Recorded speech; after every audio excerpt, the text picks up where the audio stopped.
Hello, everybody. Thank you for tuning into the Liberty Report. With me today is Daniel McAdams, our co-host, and good to see you today, Daniel. How are you this morning, Dr. Paul? I'm doing well. Yeah. Let's talk about Korea and one of our most favorite diplomats, a guy by the name of Bolton. Oh boy, what a change. So the big thing is what's going to happen? Is there really going to be a serious discussion between Trump and Kim Un? Right now, there's already canceled one meeting with North and the South because of Bolton. But although we're hopeful and wish for the best, we're very skeptical, and it looks like Bolton is living up to his true colors, which really shouldn't surprise us. But it should be disappointing because we have Trump who talks, out of one side of his mouth and then does something else. Because he was on the verge, so to speak. People were thinking he's doing such a good job with Korea, he might win the Nobel Peace Prize, and I think he was starting to enjoy it. And then all of a sudden, this monkey wrench comes in, but it wasn't the Democrats doing it for partisan reasons. If it's the neocons that's doing it to them, why'd he put them all in charge? Because we were expecting a sudden change, in policy once we heard the name John Bolton being put at the National Security Council. So this is not a total surprise. It is disappointing. What will come of it? It certainly has weakened the process. The hopes have to be less now than they were just a few days ago.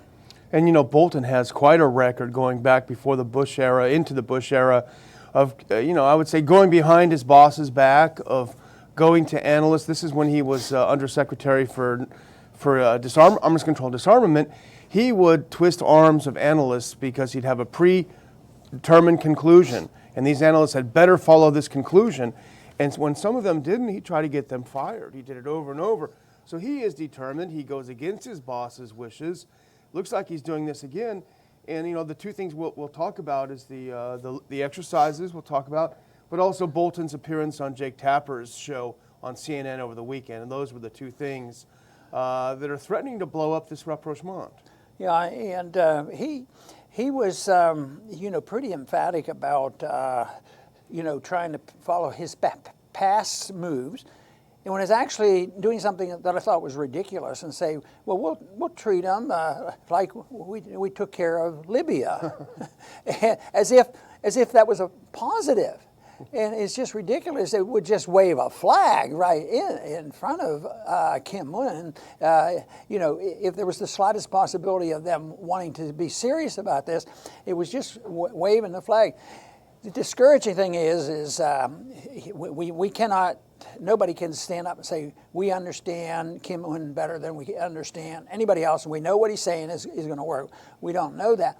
But if he makes overtures that are very real, returning prisoners, tearing down the nuclear site that he has, and offering a lot of things, and there was the talk of an expectation that, at least during this process, there probably wouldn't be these military exercises. That's at least something that was floated about.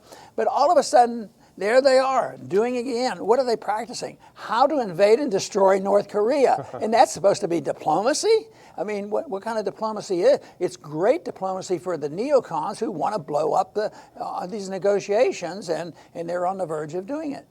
And the question is whether Kim Jong-un is a rational actor. I think he's regardless of what we may think of him or his system, he certainly portrayed a rational approach to foreign policy. He's given two unilateral goodwill gestures, as you point out, promised to get rid of this nuclear testing site, and they're in the process of dismantling it, and releasing 3 American citizens that have been held there. There's a unilateral display of goodwill. Smart move if you're looking to come into the summit in a good position. But then here we have Max Thunder. This great, huge military exercise every year that they have, the largest in the region. Particularly what upsets the North Koreans is the inclusion of B-52 strategic bombers and the F-22s involved in that. So you'd think that there could be, and there may well still be, the jury is out, but that they could be simply a compromise. Okay, we're still going to do it, but as our gesture on the U.S. side, we'll pull the B-52s. How's that sound? Okay, sounds good. Let's go ahead. See, I think it's impossible to have it both ways. You know, you can't go with guns, showing and show a force, and if you don't behave, this is what we're going to do to you. Then also, on the other hand, say we're going to give you money and bail you out if you do it our way. He can't have it both ways, and I think that's what he's attempting to do. He's tempted to have a peace with North Korea and get a puff piece written because he probably would like to have that. At the same time, using this military threat. Also is what's happening right now is the loss of credibility in the United States in foreign affairs, and then also the potential threat that there will be some economic problems that will limit us. But there's a lot of lost credibility, even with Europe. I think this division between the United States and Europe is a very healthy thing going on. The Europeans don't like us continuously telling them what to do and that they can't trade with Iran. So these are positive things, but that also means that in a negotiation, the United States is weaker.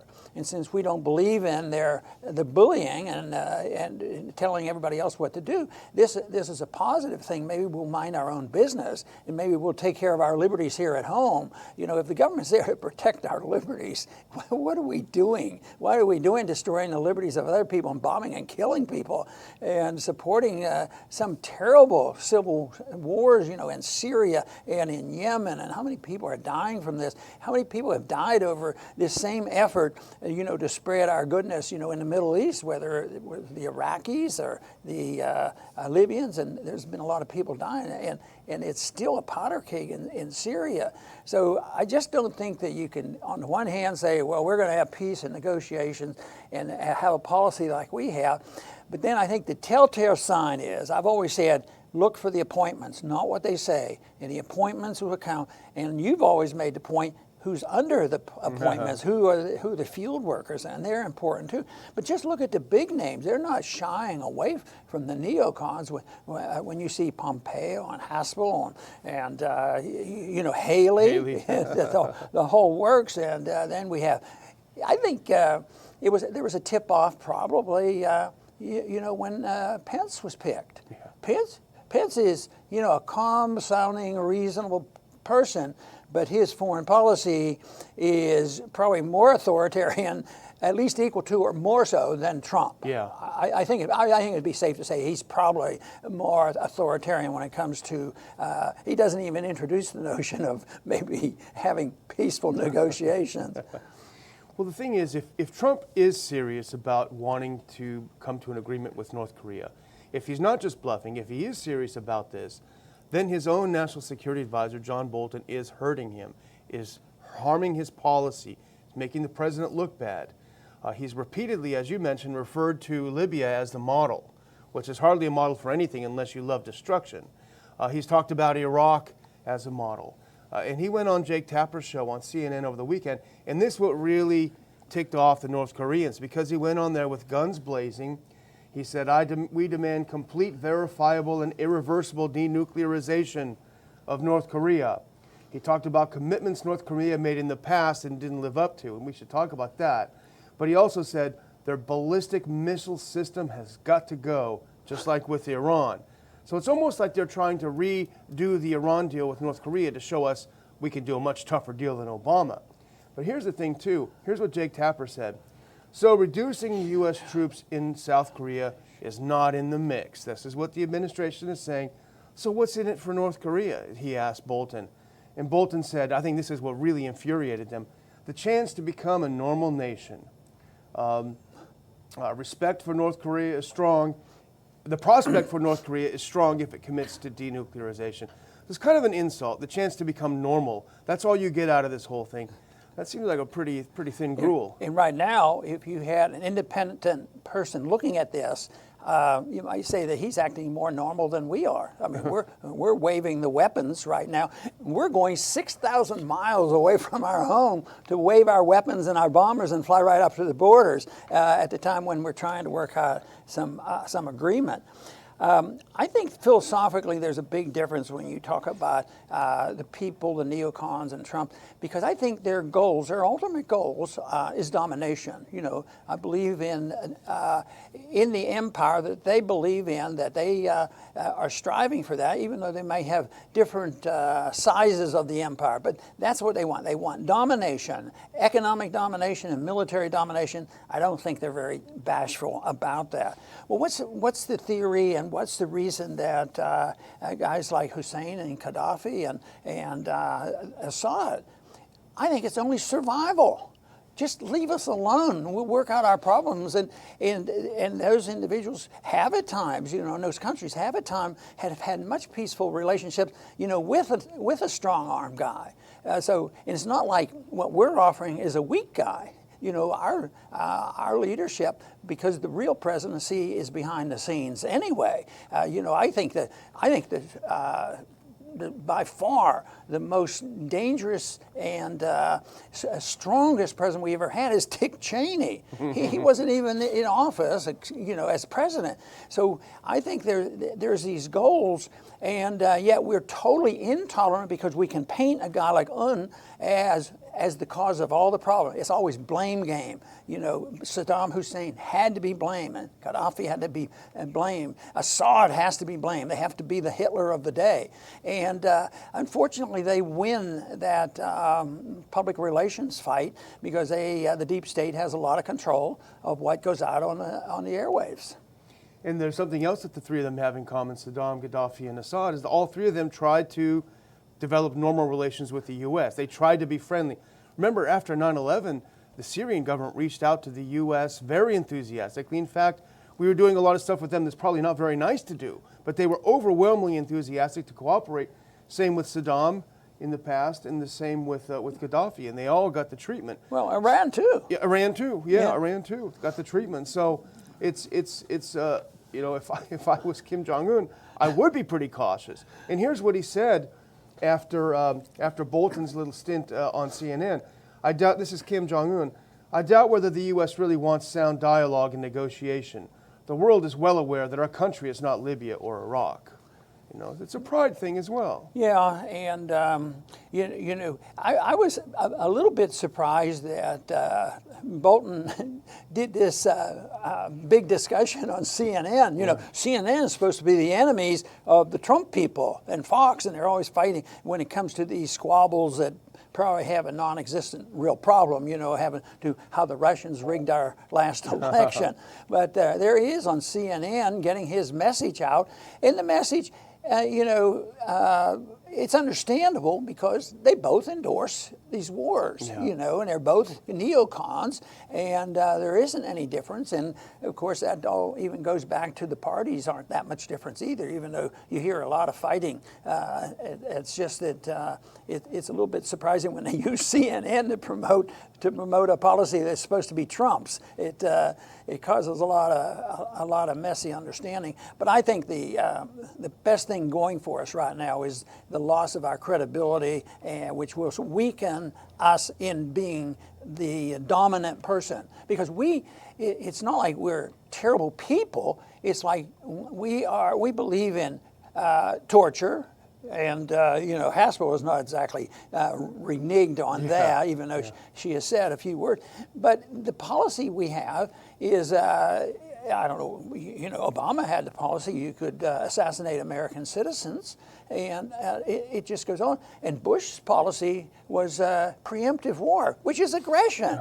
You know, why aren't we talking about those things? That's what makes us less than perfect. It makes us, you know, not. We don't qualify for spreading our goodness if you really look at some of our policies, and we are definitely less free now than we were, you know, especially 15 years. But if you go back 100 years, it's been pretty steady, you know, since the progressive era started, that civil liberties are less protected, and, you know, there's so many things that we have less of. I think the camouflage has been the prosperity that we've had and the power the way we were able to rig the financial system and have the special power given to us by being able to control the reserve currency of the world. So we still have had a lot of wealth, but even that, the stories are that how stable is that? Is that going to last forever?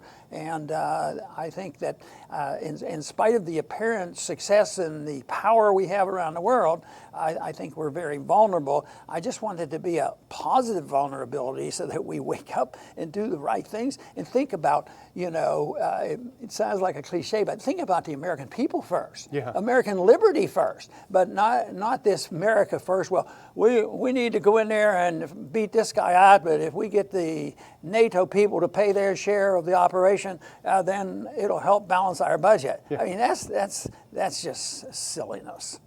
And with Bolton, what he's putting out here really is essentially a policy of you surrender, then we'll negotiate. And who would take a deal like that? It's nuts. And nobody would take a deal like that unless you really are completely supine. And I think that's what Bolton wants us to believe, that North Korea is on the verge of collapse. But they said that about Iraq, and they said it about Syria for years and years and years. They always lie about these things. Here's another thing, Dr. Paul, though. Here's something that struck me. What Bolton essentially said, what's in it for you? Well, we're going to come in and we're going to help you with your economy and make you a normal country. But you know what it means when the U.S. government goes in and helps another country with their economy? Now, the problem with North Korea essentially is that they have a command economy. It's a communist state. The government is in all sectors of the economy. That's why they're poor, and that's why they suffer under an oppressive government. So what is the U.S. going to do? It's going to send in its favorite NGOs, who are all funded by the U.S. government, to come in there and actually rebuild another command economy. This is what they do everywhere. This is not a free market. You can't have the U.S. government coming in and imposing a free market. That's an oxymoron. They're going to come in and give them another command economy. And the neocons, our big government people, want to get them under our umbrella because then we have more control. If we issue sanctions, they can be very, very damaging, which they have been. But if you're within the system, then they use the financial threat. We're going to close down the banking system. But it seems like North Korea doesn't have. How can we put on more sanctions? Why can't they go do their banking with somebody else? And one of these days they will, and that means then that the dollar would get weaker. And I think that's probably on their mind all the time. We can never let it erode where the dollar is not dominant, and we don't price oil in dollars. But there are these countries now trying to challenge that, China and Russia and the rest, and someday it's going to be of a necessity, and that will change the nature of what's going on in this country dramatically, especially in a financial way. Yeah. Well, I would just conclude by saying, by wondering out loud, I guess, will Trump tolerate his people working against him, the people that are around him, the people that he's hired working at cross purposes with what his stated policy is? It's a good question. I don't know the answer, but I do know the answer to one thing. You should come to Washington, D.C. in August and join us for the conference. Tickets are not on sale yet. We're still looking for gold and silver level sponsors. You can send me an email, dmcadams@ronpaulinstitute.org. I'll have it in the description here. And I'll give you some more information on how you can help us bridge the gap while we're planning the conference, help us decide how much we can do, what it'll look like. And we'll give you some very fun perks in exchange for your support for the conference. So pencil in the date, August 18th, Washington, D.C. And if you want to be part of the conference, drop me an email. Very good. And along the line of your closing statement, I think that things won't change. I don't think there will be a house cleaning. We were supposed to get the swamp drained, but more of the same people there. And Trump is not all of a sudden going to change his tune. He's not going to fire all the neocons. And I guess the question still is raised, and we hear it coming from our viewers a lot of times, exactly who are they and how do they do it? And if Trump is honest about wanting to make changes, is he under the thumb of the deep state and he has no choice whatsoever? They're interesting questions, so what kind of threats there'll be, but it seems to be that way all the time. I remember when Reagan was elected in 1980, there was a lot of disappointment because Reagan was an outsider and he said all these wonderful things, but people that were really looking at the long term as soon as the appointment that George W. Bush was made for the vice presidency, he said, well, long term it'll be the same. And we ended up. It was more spending, more debt, and more government. Even it was done with a smile and people were happier, but it was still the same crowd running things. But someday we'll look up to the opportunity if we get lots of people to pay attention and come to our conferences, and that we can spread the message of non-interventionism, which is the solution, and the acceptance of a non-aggression principle. We wouldn't need all the complexity that we put up with. We would need just countries who want to set an example of what it's like to live in a free country and show what type of peace and prosperity can occur. Then other people would say, hey, that looks like a pretty good idea. Why don't we try that as well? That's the day that I'm hoping for and at least working for, but also not naively so, because I know what the world is made up with, and it's made up with a lot of people who take advantage of others. But working in that direction is worthwhile, and we've had a taste of it, and we've sort of forgotten about it in these last 100 years. It's just about been destroyed, but we need to revive the interest and the understanding, enthusiasm for personal liberty. I want to thank everybody for tuning in today to the Liberty Report. Please come back soon.